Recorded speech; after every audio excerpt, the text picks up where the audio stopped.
Bonsoir à tous, merci pour votre présence pour cette première conférence du Club du Mercredi en 2019. Je vois qu'il y a quelques nouvelles têtes. Le Club du Mercredi, c'est une association qui organise des conférences de façon mensuelle.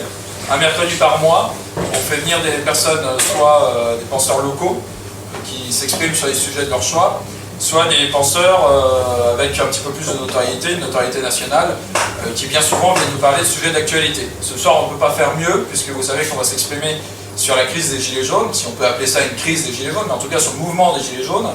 Et on reçoit un essayiste et journaliste français, ayant notamment collaboré avec le Figaro Magazine, qui est monsieur Jean-Michel Vernochet. Oui, bonsoir à toutes et à tous, et merci d'être là. Voilà, nous allons, par son intermédiaire, traiter des causes et conséquences du mouvement des Gilets jaunes, notamment, et puis ensuite, entre autres choses. Avant de lui céder la parole, juste 2-3 choses à vous rappeler. La première, qui est très importante pour nous, c'est vraiment de respecter le conférencier en évitant de faire du bruit pendant la conférence, que ce soit les sonneries de téléphone portable, que ce soit les discussions annexes, et surtout en évitant de l'interrompre au milieu de la conférence pour lui poser une question, puisqu'il y a un temps de question-réponse qui est prévu à la fin de cette conférence. Par ailleurs, je vous demanderai une participation financière de 3 €, une participation de soutien nous permettant de faire venir des gens. M. Vernochet, par exemple, vient de Paris, c'est vos participations sur ces derniers mois qui nous ont permis de l'inviter. Vous voyez, donc, c'est pas une double caisse, ça fait vraiment venir des gens et ça nous permet aussi d'inviter soit le déplacement, soit le restaurant, etc. Donc il faut faire vivre le club. C'est pour ça que je vous demande une participation financière. Enfin, dernière chose, vous retrouverez la conférence, j'espère assez rapidement, puisque c'est un sujet d'actualité brûlant, sur les réseaux sociaux, donc Facebook et YouTube pour l'hébergement de la vidéo. Et puis ensuite, vous pouvez nous suivre sur Facebook pour avoir l'annonce de nos prochaines conférences. Je vous remercie pour votre écoute et je vais vous demander d'en faire autant pour M. Vernochet, à qui je passe la parole. Oui, mais merci. Merci pour cette invitation. Merci à vous d'être là, malgré le froid. Ma voix est un peu enrouée pour l'instant, mais je vais me réchauffer. Je suis comme, vous savez, il faut les artistes qui doivent, ou les sportifs plutôt, qui doivent pratiquer une petite période d'échauffement. Alors, les Gilets jaunes, je crois qu'au départ, on devait parler un peu de mai 68. J'ai publié un livre. Je publie, en ce moment, je pensais pouvoir vous l'apporter, un livre sur la crise, on va mettre crise entre guillemets, des Gilets jaunes, qui s'intitule l'insurrection Gilets jaunes, l'insurrection civique et les racines de la colère.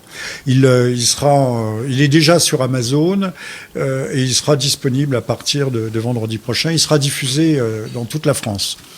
J'ai d'ailleurs rédigé un programme pour les Gilets jaunes, enfin une esquisse de programme, qui a été repris par les Gilets jaunes en colère et sur leur site, qui compte quand même 300 000 suiveurs, 300 000 abonnés. C'est la façon dont on le dit. Alors, beaucoup de choses à dire, beaucoup trop, et d'ailleurs je compte sur vos questions, puisque je n'ai pas préparé de choses à lire, évidemment, c'est quelques notes que j'ai griffonnées dans le train, qui étaient ralenties en raison des congères, et c'est vrai que entre Paris et ici, il y a beaucoup de neige. Beaucoup s'interrogent et pensent beaucoup.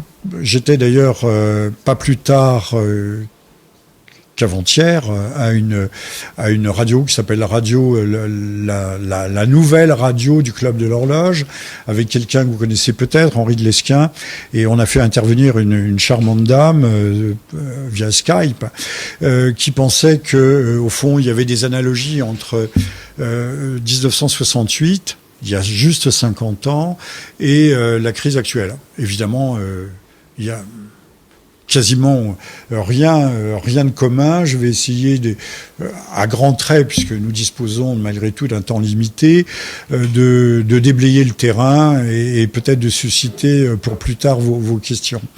Alors, 68, j'ai écrit ce livre que je vous recommande, parce que vous n'en verrez pas l'équivalent ailleurs. Tous ceux, souvent avec talent, qui ont parlé de 1968, ont fait le récit de leur vécu personnel, avec des anecdotes, leurs rencontres, leur bonne fortune, et ont limité 68 à un phénomène parisianiste. Alors, je développe une thèse d'ordre géopolitique. Savoir que mai 68 est une révolution, une véritable révolution, une révolution mondiale. Ça s'est pas limité à Paris, même si Paris a eu le maximum de retentissement, parce que Paris, la France, en raison de la révolution de 1789, possède depuis ce temps-là la rédaction de la Charte universelle des droits de l'homme, a une aura et un retentissement international. Si je ne parle pas assez fort, vous me le direz, mais encore une fois, ma voix va se rétablir petit à petit. Faut penser que mai 68 naît aussi en Chine, en 67, avec la révolution culturelle et les millions de morts qui l'ont accompagné. En 68, peu après les événements parisiens, il y aura le massacre de la place des Trois Cultures au Mexique, d'athlètes locaux, quelques semaines, 2 semaines ou 3 semaines avant l'ouverture des Jeux Olympiques. Vous savez, où il y aura des Black Panthers qui lèveront un poing ganté de noir. Vous étiez jeune, vous n'étiez pas né, mais c'est resté dans toutes les mémoires. Et les locaux, c'est 300 morts. L'armée tire sur les étudiants qui sont réunis. Donc, vous voyez, il se passe beaucoup de choses. C'est également... on ne peut pas parler d'insurrection dans les universités américaines, notamment en Californie, mais il y a des mouvements qui naissent de partout. 68 a été conduit en partie, mais pas seulement, à la fois des révolutionnaires professionnels, qui étaient les trotskistes, ceux qui sont au pouvoir aujourd'hui, et que vous voyez sur LCI. Je peux vous citer des noms, si vous voulez, hein. Les communistes, mais plus essentiel, plus davantage des trotskistes. Aujourd'hui, on voit Serge July ils ont sorti de la naphtaline, hein, ils ont sorti les vieilles momies, 68 ans, merci. Vous voyez Romain Goupy, Goupy est un joli nom, mais je suis pas sûr que ce soit le sien à l'origine. Les Romain Goupy, on voit le psychanalyste Miller, on voit Guy Konopnicki, qui était lui le patron des étudiants communistes. On voit toute la génération de 68 réapparaît aujourd'hui. Mais comme par hasard, et curieusement, elle est devenue macronienne. Alors, c'est pour ça qu'il faut s'interroger aussi sur ce qu'était réellement mai 68, si on veut comprendre aujourd'hui ce qu'est cet épisode. Je dis épisode parce que pour l'instant, nous avons une révolte. Là, vous voyez, j'anticipe. C'est une révolte populaire, les Gilets jaunes, mais en tout cas, c'est pas une révolution.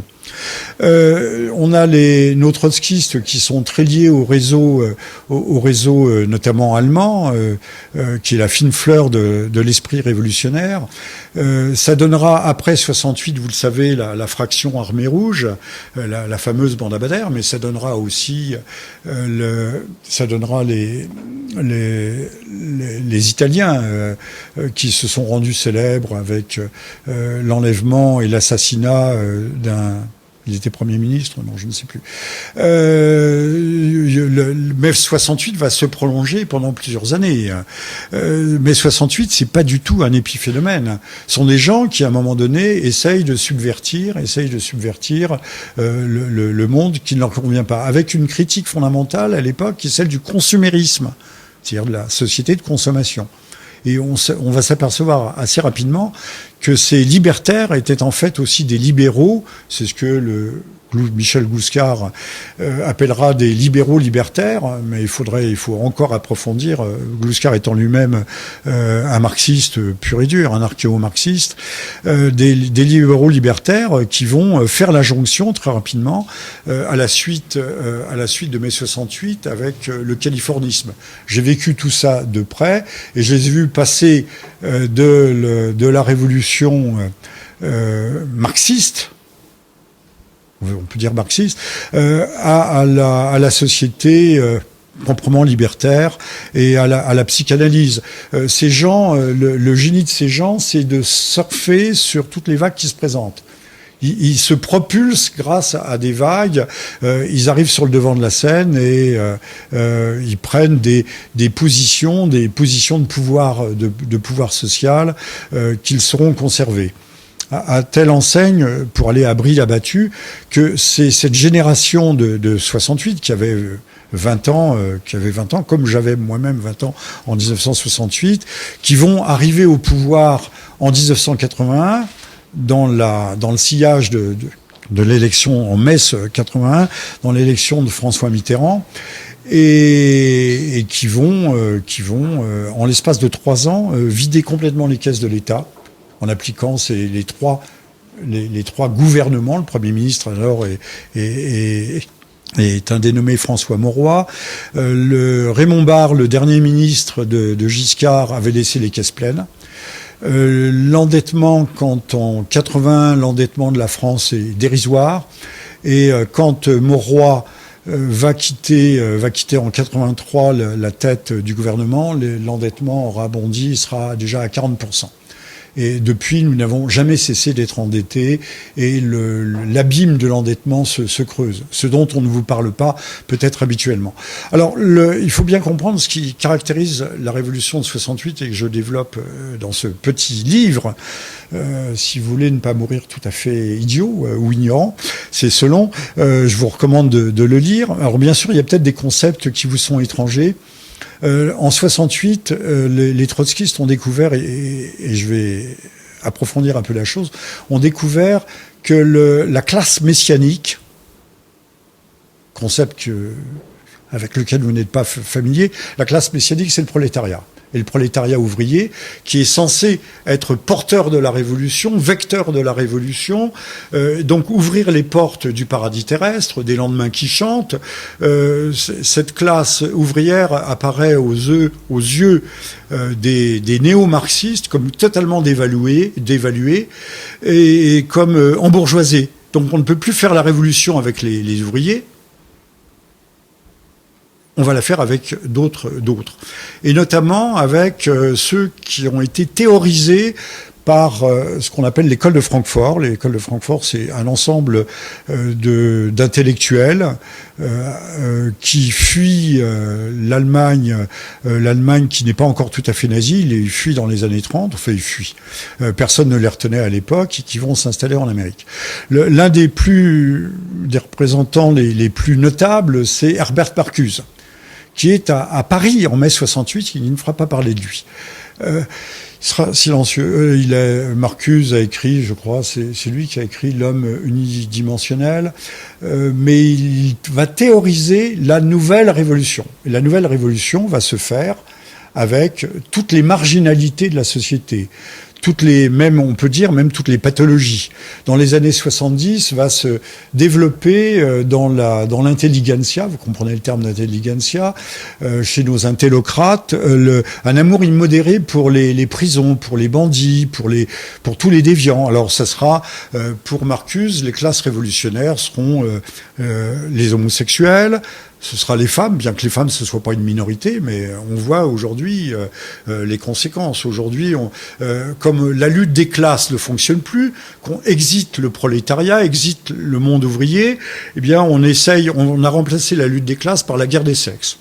Vous pouvez le constater tous les jours que Dieu fait dans l'expérience quotidienne, dans les journaux et ailleurs, et même dans les entreprises. Donc les femmes, les délinquants, tous les minoritaires, ce qu'on va appeler les minorités actives. Et c'est vrai qu'à partir de là, on va voir un activisme, au sens français et pas américain du terme. Activiste en américain, ça veut dire militant. Des activistes, des gens qui vont plus que militer, mais qui vont être des facteurs de subversion, de subversion sociale, avec un mouvement qui d'ailleurs actuellement, on le voit aller en s'accélérant. Le Parti communiste semble en 68 être au sommet de sa puissance. N'oubliez pas qu'il y a une grève qui va rassembler plus de 12 millions de travailleurs à travers le pays. Le Parti communiste, les syndicats, la CGT, qui est la courroie de transmission du Parti communiste, et ne parlons pas de FO qui a été créé au lendemain de la guerre en sous-main par les Américains, notamment par la CIA, Exit FO qui agréera, vous avez tous entendu malgré tout parler des accords de Grenelle, qui procure des avancées, mais des avancées salariales substantielles. Le monde ouvrier, le monde prolétaire en France, le monde des salariés, refuse à ce moment-là la ratification des accords de Grenelle, où paraît-il Chirac était allé avec un pétard, un pistolet dans la poche arrière. Et cette grève générale, à laquelle d'ailleurs un certain nombre de gilets jaunes appellent aujourd'hui. Cette grève générale va se poursuivre jusqu'à la fameuse manifestation au lendemain ou surlendemain de la deuxième nuit des barricades. Il sera mis un coup d'arrêt, il y aura un discours de Gaulle, il y aura 1 ou 2 millions de personnes qui descendront ou qui remonteront plutôt les Champs-Élysées avec André Malraux à sa tête. De Gaulle, lui, était ailleurs. Et le mouvement s'arrêtera à ce moment-là, ça s'arrêtera net. Mais il faut dire que cette mobilisation ouvrière, au fond, qui a un caractère spontané, n'aura pas de lendemain. À partir de là, le Parti communiste, qui sera parti prenant je crois que c'était le programme, d'abord du programme commun, et puis d'un gouvernement de coalition en 81, va quitter le gouvernement assez rapidement, et à partir de là, il va entamer sa descente aux enfers jusqu'à sa disparition quasi totale. Il reste quelques communistes, comme il reste quelques socialistes aujourd'hui, mais il n'en reste plus grand chose. Ce sont les forces montantes, celles qui vont aboutir à Macron, qui aboutiront à Macron, qui vont au contraire prendre le pas. On peut considérer que depuis 1980, au fond, on a un seul et unique gouvernement socialiste. Dans l'eau, je mets Chirac, qui était un radical socialiste, qui ne s'est pas fondamentalement démarqué. Alors il y a eu l'épisode de 2003 dans lequel la France, par la voix de Villepin au Conseil de sécurité, a refusé d'entrer dans la deuxième guerre du Golfe, mais ça a été un épisode sans lendemain, puisque dès 2004, Chirac rentrait dans le rang et rentrait dans le droit sillage de la politique américaine. Alors sur 68, je vais peut-être pas m'étendre indéfiniment. Il y a aussi un autre protagoniste qui a disparu des médias. On le voyait. Il a failli être ministre de Macron. Qui est-ce ? Monsieur Cohn-Bendit, voyons. Monsieur Cohn-Bendit, vous remarquerez que depuis la crise des Gilets jaunes, il a disparu. On ne parle plus de lui. On n'entend plus parler de lui. Je l'ai vu, je regarde tous les jours, j'essaye de bien faire mon travail, de regarder tous les jours CNews, LCI et non pas NBS. BFM, merci. Je regarde ça, je suis consterné d'ailleurs par les débats, par aussi les malheureux gilets jaunes qui sont souvent qui étaient accueillis, mais entourés par une meute de gens qui leur coupaient le sifflet, leur donnaient pas la parole, ou au contraire, on sent qu'il y a une pression morale qui s'exerce sur eux, et les pauvres essayent volins nolins, bon gré mal gré, entrent dans le discours dominant qui est distribué par les journalistes et leurs invités. Tout cela, on pourrait y revenir au moment des questions. Tout ça est proprement consternant et donne la mesure d'ailleurs de ce qui est aujourd'hui devenu notre démocratie, enfin ce que l'on appelle la démocratie. Démocratie qui pour moi est depuis longtemps ce que l'on peut qualifier de démocrature. Je n'ai pas besoin de vous expliquer le sens de ce mot. Alors, Monsieur Cohn-Bendit, lui, on peut penser, c'est lui qui lance le mouvement de mai 68 en France, et il le lance pas du tout pour des raisons de niveau de vie, des raisons salariales. Le véritable épisode qui lance 68, c'est le fait que Monsieur Cohn-Bendit, à l'université de Nanterre, voulait avoir libre avec ses copains, le mouvement du 22 mars voulait avoir libre accès au dortoir des filles. Donc, ils ont bien compris, ça c'est du Marcus pur, la révolution, on va faire la révolution par le biais de la révolution des mœurs, par les biais d'une révolution sociétale. Hein. On va, comme on peut plus vous proposer des lendemains qui chantent, on va vous proposer l'accès libre aux filles. Mais c'est un vieux rêve. C'est un vieux rêve qui remonte très loin au fond du communisme, d'un pan communisme sexuel où tout serait en self-service, en self-service. Il y a une amie de Strauss-Kahn, Marcella Yacoub, elle a publié un article, vous trouverez ça dans mes livres, les références, sur le libre service, un service public sexuel. Donc on est là en pensant que la liberté de l'homme et la liberté de la femme, c'était cette libération, chacun appartenant à tout le monde. Très bien, et ça a marché, puisque l'instinct sexuel est un instinct extraordinairement puissant. Alors, Cohn-Bendit, on peut penser que je développe ça à la fin dans une annexe du livre, est un homme qui, lui, n'était pas trotskiste ni anarchiste, mais qui était en sous-main, plus ou moins agi par la puissance atlantique, par les Américains, qui avaient, ça c'est en dehors de votre champ de connaissances, mais les Américains avaient, dès le lendemain de la guerre, entrepris une subversion de l'ancien monde par la culture, et notamment de l'Union soviétique. Les Américains ont promu des artistes, par exemple des artistes comme l'Australien Jackson Pollock, c'est Jackson, oui, Jackson Pollock, qui mettait des toiles gigantesques et il traînait des pots de peinture. C'est d'ailleurs pas moche. Il y en a même un au musée de Téhéran, au musée d'art moderne, d'art contemporain de Téhéran. Et Jackson Pollock, qui était un artiste qui ne représente rien, mais qu'on a érigé en idole, qu'on a fabriqué artificiellement, comme au fond M. Macron est un homme fabriqué artificiellement, était destiné à casser la matrice culturelle soviétique. Qui avait développé un art officiel, qui était un art ultra figuratif, la figuration prolétarienne. Il fallait que les choses représentent une peinture héroïque comme celle qui s'était aussi développée en Chine populaire. Et c'est pas idiot, parce que chez les anciens Grecs, on disait que le beau c'était le bien, et que le beau c'était le bon, le beau, le bien, le bon. Kalos, kagatos. Et quand on casse les modèles culturels, les matrices culturelles que l'on a, on peut effectivement briser un peu le moule conceptuel, le moule intellectuel de la société. Alors, pour revenir à des choses apparemment plus concrètes, les Américains ne pouvaient plus blairer De Gaulle. Et ils n'en pouvaient plus. Il y avait eu le discours de Montréal, où il avait crié qu'il avait achevé vive le Québec libre. Ça ne se faisait pas.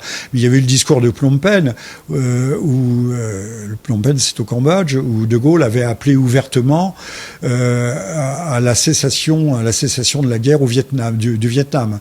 De Gaulle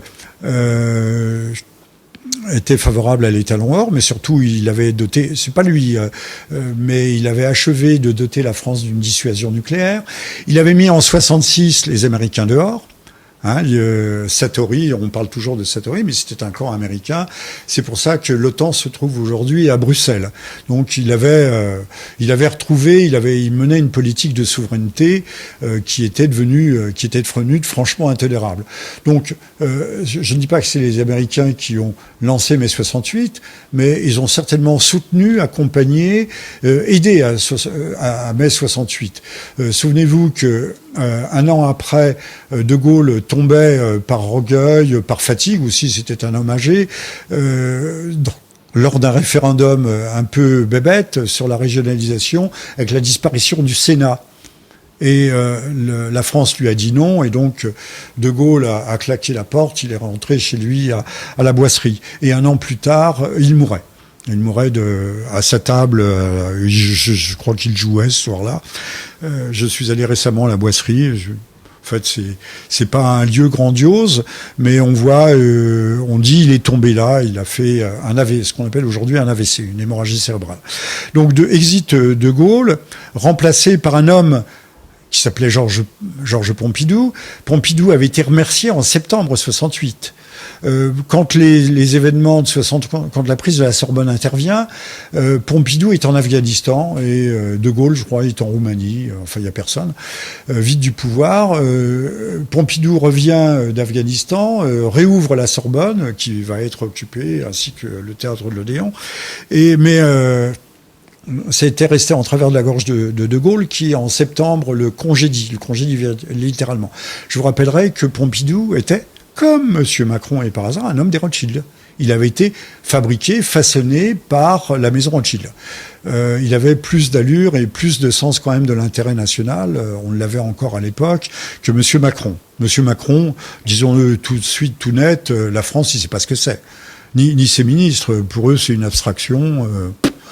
sont des citoyens du monde, ce que j'appelle non pas des cosmopolites, mais des cosmopolitistes. Ils appartiennent à une race, celle qui est, faut pas oublier que c'est Monsieur Attali, le gourou aussi bien de Mitterrand, gourou de Chirac, gourou de tout le monde, gourou de Macron. C'est d'ailleurs Monsieur Attali qui a fabriqué Monsieur Macron, qui considère qu'on doit entrer dans une société nomade. Nous sommes tous des nomades. Et puis, il y a tous les tenants de M. Attali qui nous disent « Mais non, on n'a pas de racines, ça n'existe pas les racines, nous ne sommes pas des arbres. » Moi, je dis que si, nous avons des racines. On revient sur les lieux où nous sommes nés, où nous avons des attaches, où nos aïeux ont vécu, où ils sont morts, où ils sont enterrés. Pour eux, ça n'existe pas. Ces gens qui vont nous faire suer d'ailleurs avec l'empreinte carbone, qui vont nous dire qu'il ne faut pas rouler diesel ou il faut rouler le moins possible, mais qui se vivent dans le centre des villes-mondes comme Paris, qui se baladent sur leur trottinette, sur leur bicyclette, sur leur je sais pas quoi. Maintenant, vous savez, on a des espèces de deux roues avec même un siège ou deux roues tout court. On est dans un univers un peu... on entre petit à petit dans un univers de science-fiction, un retour vers le futur. Et donc ces gens ne savent pas ce qu'est la France. Ça n'a pas de sens pour eux. Et quand Macron, qui n'est pas un mauvais acteur, même parmi les acteurs français, c'est sans doute l'un des meilleurs. Mais ça sonne faux, comme tous les acteurs français aujourd'hui sont des acteurs subventionnés. Vous ne me contredirez pas, je ne le pense pas.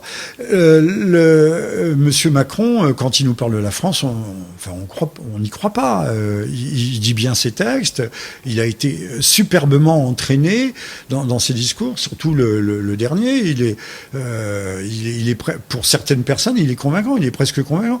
Mais on voit bien que ça vient pas du fond des tripes ni du fond du cœur. C'est un homme sans conviction, sans tripes et sans conviction. On cherche le ventriloque. On cherche le ventriloque qui agite la poupée Macron. Donc mai 68 a été une véritable révolution qui a coïncidé aux États-Unis avec la grande révolution de la financiarisation de l'économie et de la libéralisation outrance. On passe du capitalisme actionnarial à un capitalisme, parce qu'avant il y avait un capitalisme patrimonial, ce sont des catégories qui me sont propres. On passe à un hypercapitalisme où il n'y a plus les industriels eux-mêmes ne vont plus s'intéresser à produire de bons produits et avoir une économie, au fond, participer d'une économie déjà durable avant le nom. Ce qu'ils veulent, c'est du rendement financier. C'est pourquoi d'ailleurs un jour on va créer en Afrique à tel endroit une usine et puis dès lors que les ressources sont épuisées, on ferme l'usine et puis on va ailleurs, là où les matières premières seront moins chères, plus accessibles, où la main-d'œuvre sera moins chère, ainsi de suite. Donc le facteur humain n'existe plus dans cet hypercapitalisme. C'est ce qu'on va appeler les Reaganomics, qui naissent avant le président Reagan. Tout le monde ici a entendu parler du président Reagan. Cet acteur hollywoodien, puisque au fond nos présidents sont des acteurs, mais l'école américaine d'acteurs est très supérieure à l'école française. Reagan était un acteur d'Hollywood, il faisait bien le président. En tout cas, il jouait bien son rôle. Obama est aussi un acteur supérieur. D'ailleurs, tout le monde considère que Obama est un type formidable, alors alors qu'Obama n'a jamais... c'est le président des États-Unis, sans doute, qui a le plus commandé, ordonné ce qu'on appelle des assassinats extrajudiciaires. Alors bien sûr, on va dire que ça concerne des terroristes, oui, mais pas seulement. Les attaques par drone, Monsieur Hollande s'y est mis aussi. Je pense que la mode est née en Israël, où le Premier ministre a une liste en permanence, il a une liste de gens à abattre. Et puis, il valide tel et tel assassinat. Enfin, ils n'assassinent pas tant que ça, mais Obama, lui, il en a assassiné beaucoup. Hein. Et M. Hollande aussi, un certain nombre. Alors, dans certains cas, c'est peut-être justifié, mais dans une France de gauche qui avait soi-disant aboli la peine de mort, c'est assez extraordinaire. C'est assez... on fait des meurtres sans jugement. Alors je dis pas que c'est pas bien de tuer les terroristes, on est en guerre, alors sans doute faut-il tuer les terroristes, sans doute. J'ai écrit un livre, il y en a que 2 exemplaires ici, Les fiancés de la mort, sur le terrorisme, et le sous-titre c'est Les stratèges de la terreur globale. Il paraît que je dis des choses, moi je me souviens plus de ce que j'ai écrit, mais je vous le recommande, il paraît que j'ai écrit à la fin du livre des choses terribles. Bon. Le sujet ce soir, c'est pas la guerre de Syrie, c'est pas la Libye. Vous remarquerez quand même que depuis qu'on a installé le socialisme en France, on est tout le temps en guerre. On est en guerre partout. Là, la France est encore présente au moins sur 10, 15, 20 théâtres d'opération. Les troupes françaises sont en Bosnie, elles sont au Liban. On est partout. Ça, on vous le dit pas, puis vous le dit pas. Hein. On vous le dit pas tous les jours à la télévision, à la radio. Pourtant, c'est vrai, on combat. Alors, parfois sous les couleurs des Nations Unies. On était il y a encore peu de temps en Afghanistan, mais c'était sous couvert des États-Unis, mais sous commandement américain. Et les Américains ont également leur propre opération Endeavour, leur propre opération parallèlement à l'opération qu'ils sous-traitaient pour les Nations Unies. Mais ça, on vous dit pas. Vous pouvez pas le savoir, puisqu'on vous le dit pas tous les jours à la télévision. Je sais pas à quoi sert la télévision, si ce n'est à nous abrutir un peu plus autant qu'il est possible. Mais les gilets jaunes sont venus là à force de. Vous savez, quand on utilise des engins agricoles trop lourds, trop puissants, puisque maintenant on se croirait dans le Middle West, les tracteurs sont gigantesques, alors qu'on a quand même des champs qui sont pas si grands que ça. Ça finit par tasser le sol.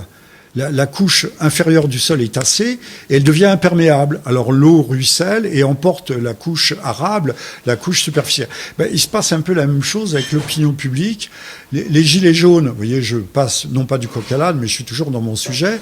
Les gilets jaunes sont pas des gens qui ont une culture politique extraordinaire, ni politique, ni géopolitique, ni sociologique, ni même philosophique, mais ils ont quand même du bon sens. Le bon sens, c'est une structure logique, un rapport au réel qui est inscrit en nous. Et d'instinct et d'intuition, ils se rendent bien compte que plus rien ne va. Quand ils voient, à qui disais-je ça? Peut-être au chauffeur de taxi ce matin. Je disais, mais moi, quand j'habite dans une province pas très éloignée d'ici, et pas seulement à Paris, quand je veux aller au supermarché, je fais 40 km. Alors, le mec, je voyais dans le rétroviseur, il me disait, les gilets jaunes, c'est des frustrés, parce que je profite pour faire mes enquêtes sociologiques dans les taxis. Il me dit, mais c'est dingue. Bah oui, je fais 40 km pour le supermarché. La gare, elle est à 40 km. Alors, je suis dans un département vide, les routes sont belles, sont vides. C'est limité à 80. Vous pouvez me dénoncer, je roule à 130. Hein. C'est vide. Bah oui, qu'est-ce que vous voulez faire? Je vais pas me traîner à 80 sur une route vide et droite, quand même. Bon, donc les gilets jaunes sont des gens qui, il y a une prise de conscience, il y a une fermentation qui s'est faite, il y a quelque chose qui va pas. Ils se disent, il y a quelque chose qui fait pas le tour. Il y a pas photo. Alors ils sentent bien qu'ils sont abandonnés. La Poste chez moi, elle est ouverte 3 après-midi par semaine. Hein, c'est de 13h45 à 17h. Et puis, quand à Noël, c'était fermé, il fallait faire 40 km pour trouver une poste, pour aller chercher un chèque ou je sais pas quoi. Donc, ils voient bien qu'il y a quelque chose qui va pas. Autour de moi, je vois bien, il y a des gens même qui font 100 km le matin, 100 km le soir pour aller travailler, parce qu'il n'y a pas de travail. Donc, ils font des distances. Alors, on leur augmente l'essence, on les limite à 80, puis...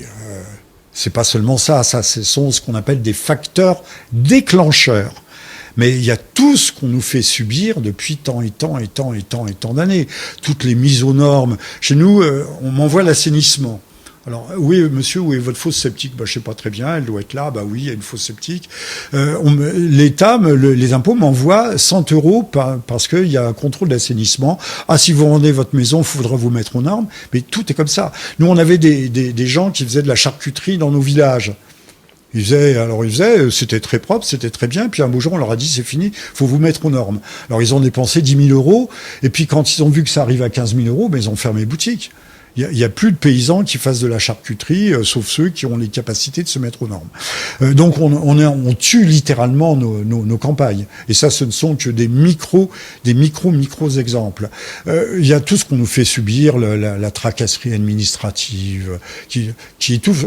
C'est un miracle qu'on ait encore des commerçants, enfin surtout des artisans dans ce pays, qui ne trouvent plus non plus l'apprenti.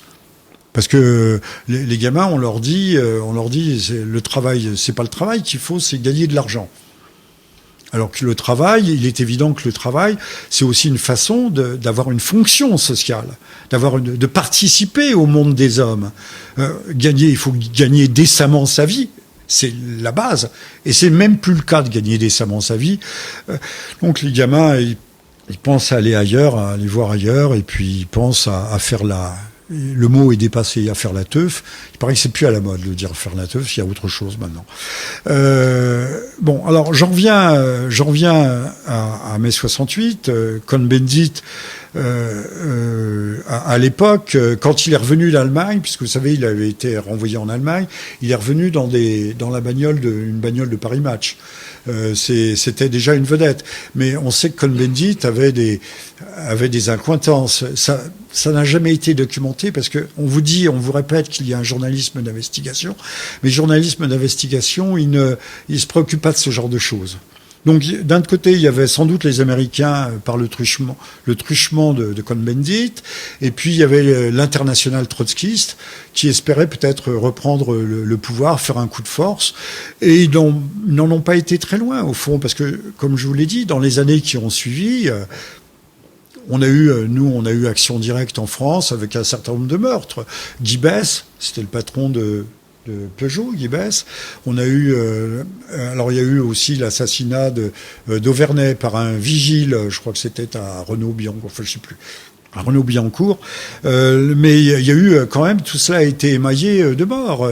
Il y a eu ce qu'on a appelé la stratégie de la tension en Italie, stratégie avec notamment l'attentat de la gare de Bologne. C'était quand même 80 morts d'un seul coup. Alors on a dit que c'était aussi l'extrême droite, mais derrière l'extrême droite, il y avait certainement à l'époque, je vous renvoie à un livre d'un Suisse qui s'appelle Daniel Ganser, sur les réseaux Gladio. Les réseaux Gladio étaient des réseaux avec des caches d'armes, on en a trouvé un certain nombre, qui avaient été mis en place au lendemain de la guerre par les Américains. N'oubliez pas qu'on se situe dans le contexte de la guerre froide, on a deux blocs apparemment antagonistes qui se font une guerre. Et à l'époque, le champ de bataille prévu entre les deux blocs, c'est le centre-Europe. Vous avez d'un côté prépositionné une dizaine de milliers de chars, je ne parle pas des armements nucléaires, une dizaine de milliers de chars soviétiques. De l'autre côté, vous avez 7 ou 8 000 chars. Il était prévu que les soviétiques arrivent en 70 heures sur le Rhin, à Strasbourg.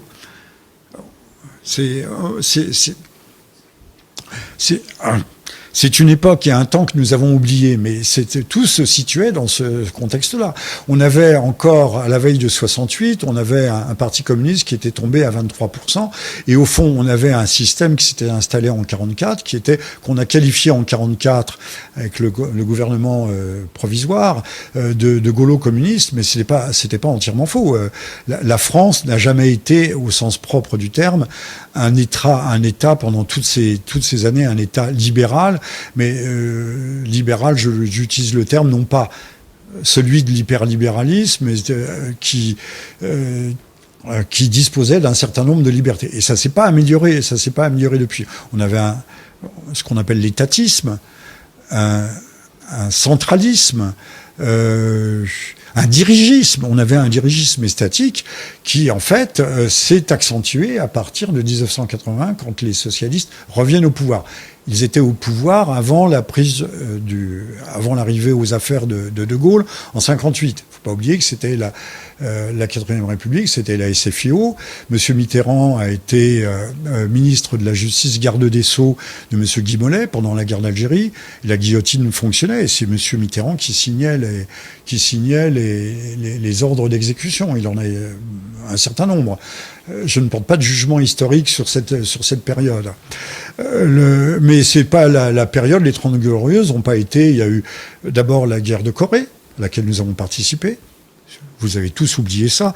La guerre d'Indochine, qui se termine en 54. Et immédiatement, quelques mois après, c'est Mendes France qui liquide l'Indochine en 48 heures. Et ensuite, on embraye sur la guerre d'Algérie, qui va durer jusqu'en 1962, 54-62. On va dire que nos pertes n'ont pas été gigantesques, mais il y a eu quand même 30 000 jeunes Français qui sont morts. Ce qui n'est quand même pas rien. C'est pas tout à fait négligeable. Et puis, je parle pas du préjudice humain de l'autre côté, dans une guerre qui s'apparentait aussi à une guerre civile.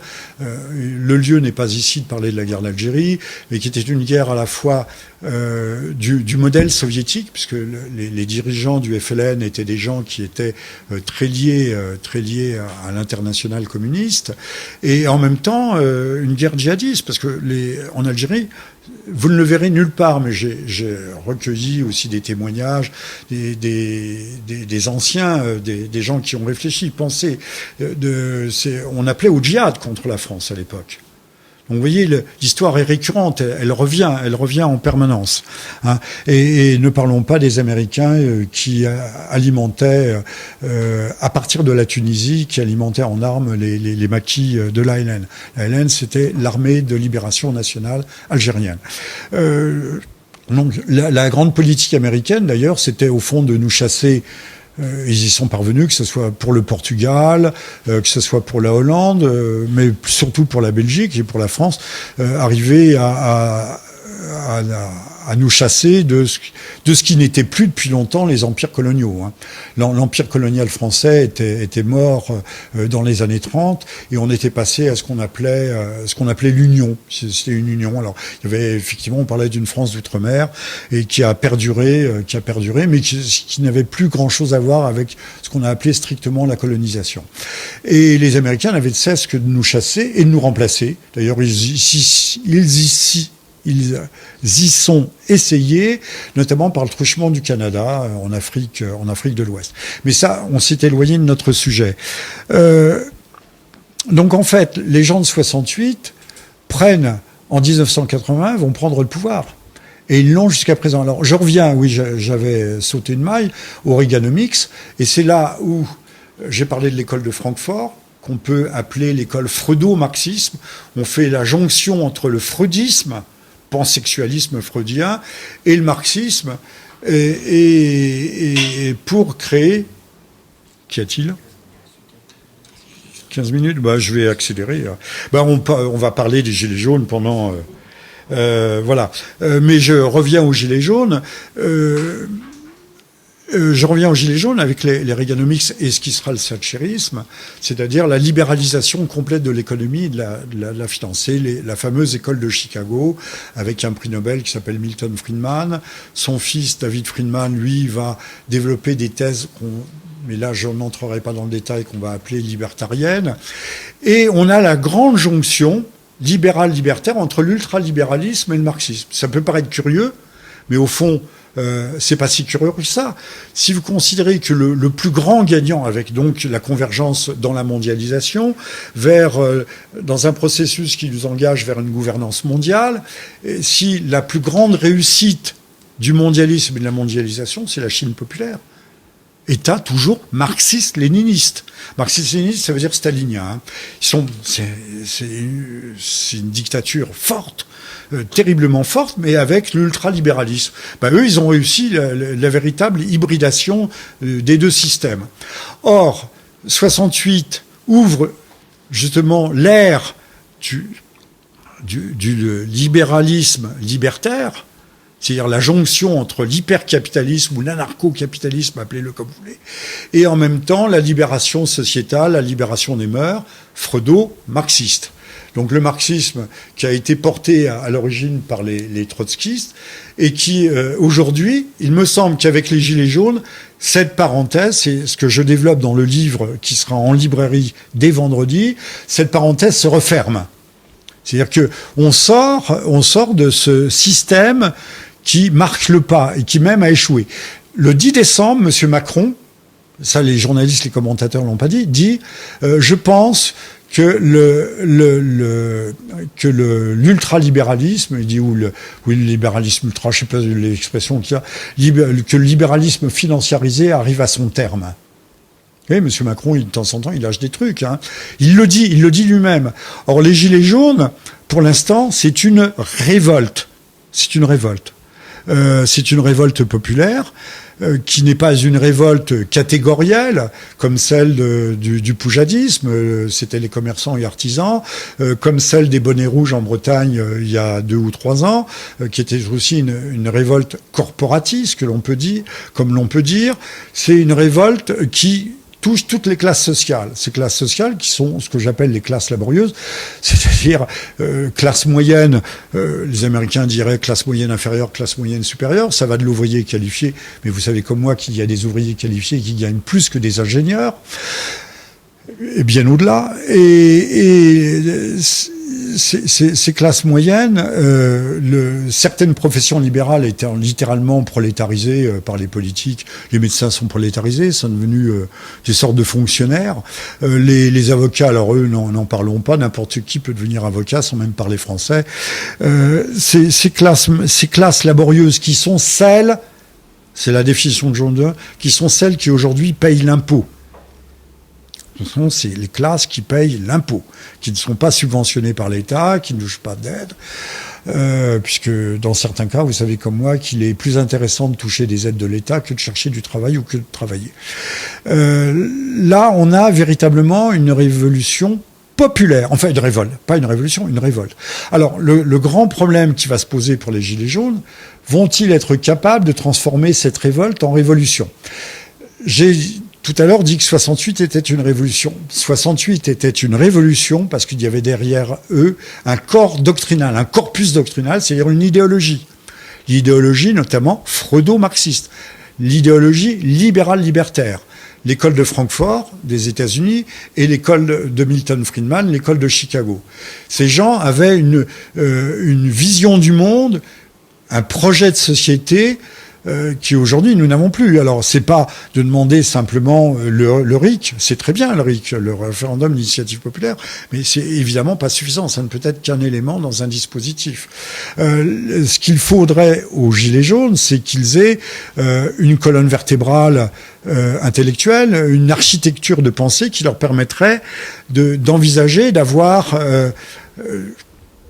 un projet de société, d'avoir une vision de réorganisatrice. Peut-être, comme disait Monsieur Mélenchon, pour passer à réunir une assemblée constituante et avoir une 6e République. Ça fait défaut. Alors, le grand défi des Gilets jaunes, vont-ils être capables, s'ils parviennent à durer, et apparemment, c'est possible, vont-ils être capables de franchir la barre et de transformer leur révolte en révolution ?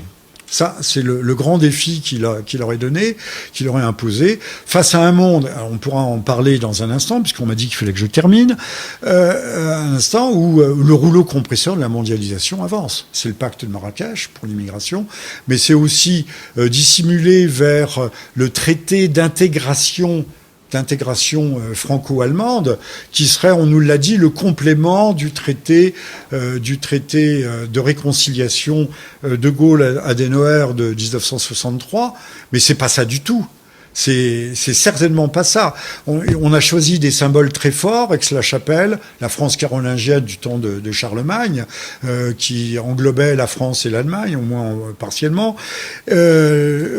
On a choisi Aix-la-Chapelle, on a choisi justement, on renvoie à De Gaulle, à Adenauer, mais on est dans une autre dimension. C'est l'intégration, il faut comprendre l'intégration européenne et l'intégration franco-allemande dans le cadre et dans la perspective d'une mondialisation. Alors je vais dans un instant, quand vous me poserez la question, vous expliquer quelles sont la grande architecture de la mondialisation qui est en cours.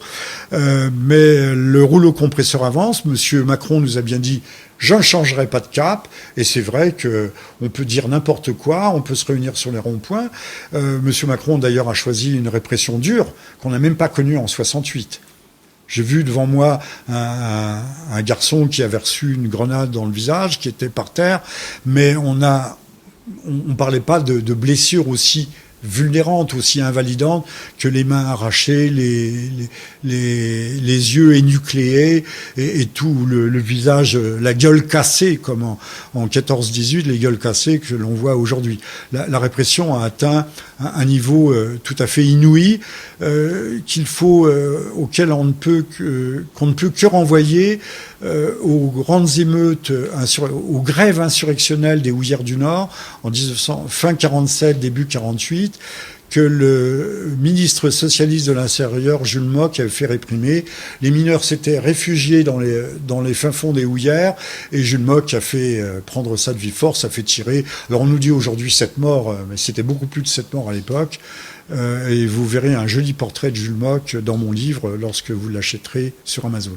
Voilà, je vous remercie, et maintenant j'attends vos questions. Bon, merci Monsieur Vernochet.